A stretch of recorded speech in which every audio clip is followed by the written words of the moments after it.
இன்னும் ஒரு வாரத்தில் எனக்கு மேரேஜ். ஸோ எனக்கு பயம் ரொம்ப அதிகமாகிடுச்சு. கல்யாணம்லாம் பண்ணிட்டேன்னா என் கனவெல்லாம் கனவாகவே போயிடுமான்னு அதை நினச்சி ரொம்ப பயப்பட்டேன்.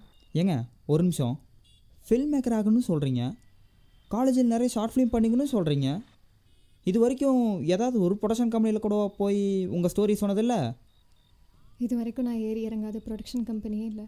எஸ்டர்டே கூட ஒரு ப்ரொடக்ஷன் ஹவுஸில் போய் ஸ்டோரி சொல்லிட்டு தான் வந்தேன். கிடச்சிதுங்களா? எங்கே 2 டேஸில் சொல்கிறேன்னு சொல்லி அனுப்பிட்டாங்க. அதை 2 டேஸில் சொல்கிறேன்னு சொல்லிக்கிறாங்களே, அப்புறம் என்னங்க? அந்த ப்ரொடக்ஷன் ஹவுஸ் நேம் என்ன சொன்னீங்க? 2D entertainment. ஏங்க சூர்யா சார் ப்ரொடக்ஷன் ஹவுஸ் தானே அது? அப்புறம் என்னங்க, கண்டிப்பாக கிடைக்கும். பாசிட்டிவாக திங்க் பண்ணுங்கள். கிடைச்சாலும் அப்பா கிட்ட எப்படி சொல்கிறதுன்னு தெரியலையே.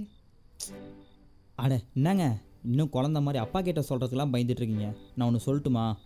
சொல்லுங்கள். நீங்கள் உங்கள் மனசில் இருக்கிறத முதல்ல உங்கள் அப்பா கிட்ட மனசு விட்டு சொல்லுங்கள். என்னெல்லாம் சொல்லணும்னு தோணுதோ சொல்லுங்கள். அவர் உங்கள் அப்பா தான், புரிஞ்சுக்குவார். உங்களை மாதிரியே நிறையா பொண்ணுங்க இருக்காங்க, தன்னோட ஆசை கனவுகள் எல்லாம் வெளியே சொல்ல முடியாமல் ஏதோ ஒரு பொய்யான வாழ்க்கையை வாழ்ந்துட்டுருக்காங்க. மேபி அதனால தான் தமிழ் சினிமாவில் ஃபீமேல் டைரக்டர்ஸோட எண்ணிக்கை ரொம்ப கம்மியாக இருக்குது. போய் உங்கள் அப்பா கிட்ட போய் தைரியமாக பேசுங்க.